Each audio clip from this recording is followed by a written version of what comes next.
Hello, hello, hello, and welcome to my YouTube channel. My name is Jameelah, and I am a master manifester, and you are too. That's why you like content like this. The name of this channel is Manifesting Magic, the practical way.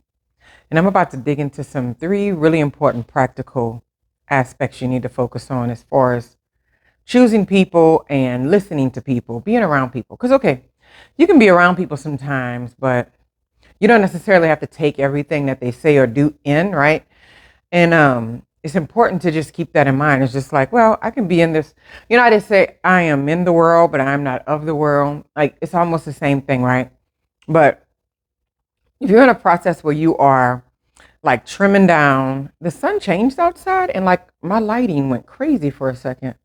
Let me step back and see. There we go. um, well, you are in a place where you are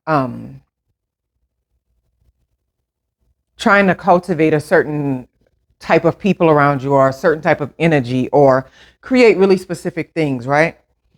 The three types of people, three types of personalities that you should spend as least time with as possible, that you should mix your energies with as least as possible. I don't care who these people are, friends, family, spouse, whatever. Mix your energy as least as possible. Figure out what you're going to do with them later. But if you're around them every day, just don't dig in, right? One of the first things is people that's always trying to get you to settle. People that's always trying to get you to settle. I feel like I'm going to forget the other two. So I'm just like, what are the other two again? Got it. Okay, so you ever talk to people about something that you got going on or something like, okay, I remember back in the day, every now and then, I've had friend groups and people who, when you were dating someone or with someone, they always were trying to convince you that that was the best you could do. Even if the relationship, they didn't know all the ins and outs of it. They didn't know what was happening in it. They didn't know the details of it for sure. And you might tell them one story or two or say a couple of things. And then all of a sudden, they're just trying to convince you that that is the best you can do. Well, you better stay there because it is like this. And I don't like when people try to get me to settle. I've had people try to get me to settle as so many times in my life, as so many stops, right? It was, I remember when I was leaving one location to go teach somewhere and they were like, there's no point, you got a master's degree. There's no point in getting a PhD because, well, that's not going to take your career any further. The only purpose of that is if you want to be a professor, then you got to do a bunch of research and those jobs are so hard to get. I remember hearing these exact words of people that are in the exact place where I left them with those words. I'll be honest with you. People that's always trying to get you to settle for something is because they can't see it for themselves because they're living in a very limited, scarce mindset. You can't create abundance in that mindset. I don't know why everybody think they can trick the universe.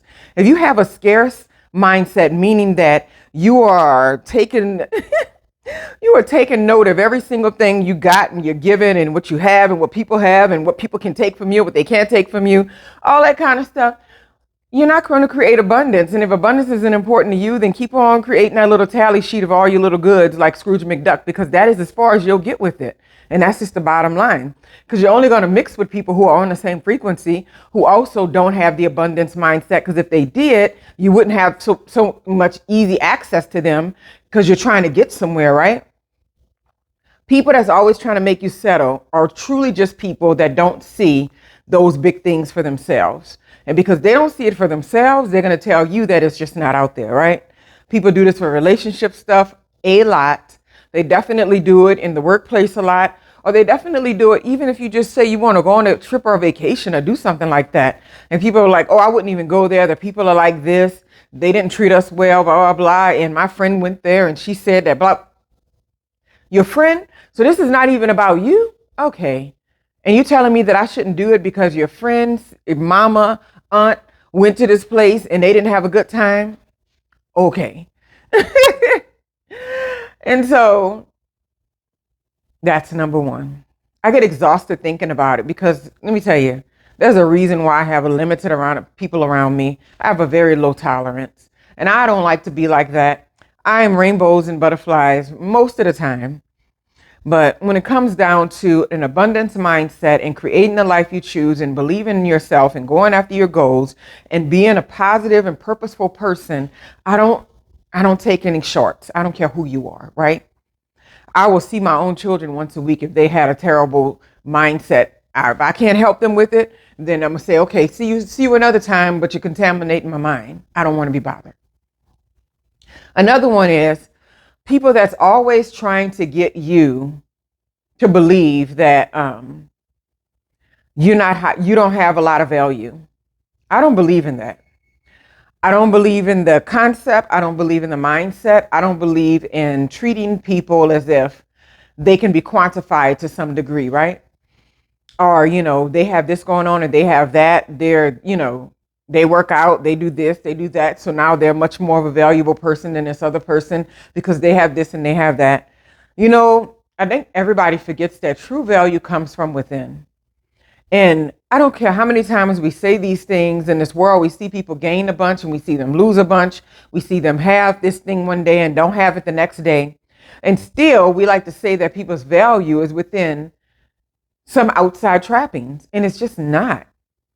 People's value is wherever you want to place them in your life and how valuable they are to you. And you get to decide that yourself. And their value is based on how valuable they feel they are. Bottom line, right?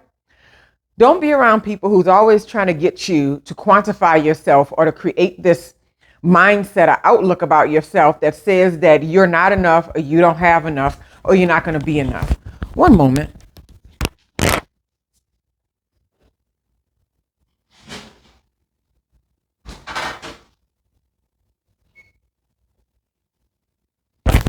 I had something in the oven and I didn't want to burn it. And I don't like editing videos, so you have to sit there at 15 seconds if you care.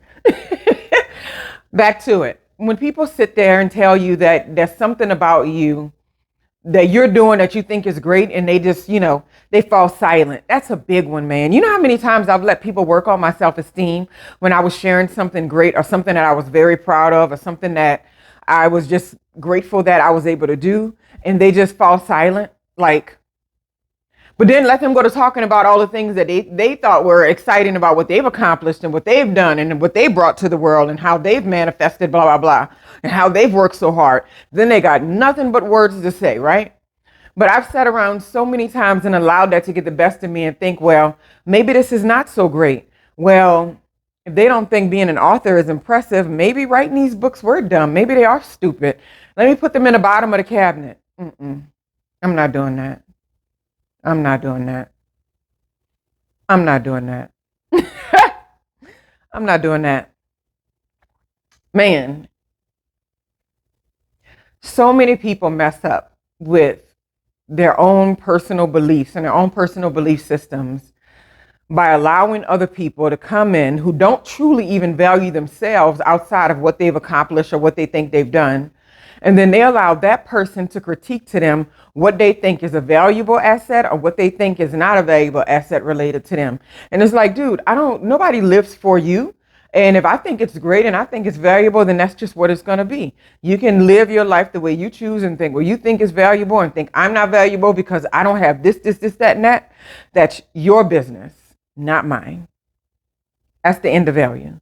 And the third one is trust. Get rid of people you can't trust.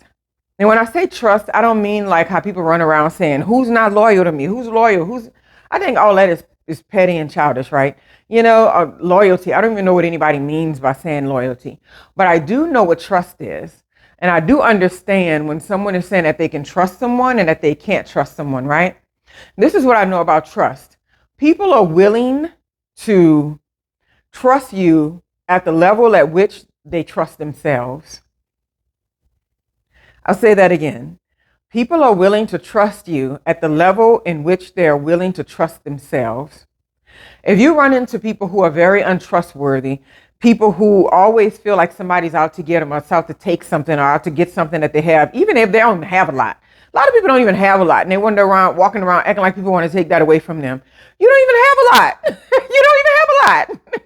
If we put this on a real scale, you don't have a lot because the minute you're not moving, that lot falls away, To me, wealth is way deeper than what numbers you have in your bank account. So you know how many people walk around saying that? And they get all caught up in trusting other people with nonsense because they know that they can't be trusted. They know that they would throw you under the bus in 5 seconds. So they're like, why would you ever be that good to me if I wouldn't be that good to you? That is exactly what you're dealing with in a lot of places with a lot of people. They know they wouldn't be that good to you. And so they can't believe for 1 second that you would ever be that good to them. And when you have untrustworthy people around you, there's always going to be a limitation on how much you are able to grow and how much you're able to create within them in any environment, right? I've seen it in the workplace, seen it different places. I can't stand when I run across this personality. So lately I've been trying to figure out, checking different aspects of me and trying to figure out what is it about me that is attracting these type of people that have so little trust, that they're so guarded with every little thing that they have going on, and is around a person like me who's walked away from so much, so many times with so many different types of people and men and environments where people have had way more than what I've had. And I didn't want anything from it because that's just not who I am. And so I'm wondering, like, what is it about that? Somebody I'm doing workshops with a little bit is acting like that. It's like, I don't want anything from you. So I see this every now and then, and I'm just thinking, like, it is so hard to build and connect and create on a deep, meaningful level with people who are not trustworthy. And that's not even me stumping around saying, I can't trust them. That's them telling you that they can't be trusted because of the way that they treat you. They're letting you know that they can't be trusted because they don't trust you. That's just the bottom line. And so when you're dealing with these environments, it's exhausting. It is so exhausting. I'm so ready to be at the point in my life where I am attracting people who are at that frequency, who understand wholeness, who understands value, who understands that nobody has to settle for anything, who understands how to trust and who can be trusted. It's like running into these environments over and over again where you come in contact with people's smallness, even when you're not trying to come in contact with their smallness, is so utterly exhausting. 3 personality traits you need to keep out of your space. If they have to be in your space for the time being, interact with those personality traits, those aspects of who they are, very little, to save yourself and to protect your energy and to make sure that you're building yourself up to be on the right frequency, to attract people where those things are not on the table. It exists. I know it exists. I can feel its existence. When I listen to other people talk who I admire, who inspire me on different channels, different places, they talk about these relationships and they're just like, a unicorn to me right now, but they're coming. And I know they're coming because everything is more beautiful in my life than it's ever been in so many ways, on so many fronts. And I'm going to let that lead. I'm not going to let any smallness, any pettiness, any envy, any untrustworthiness, any settling vibes, any scarcity mindset vibes to eliminate what I know is working out. And you need to be doing the same thing if you want to manifest real magic and magical people in your space. Have a wonderful day.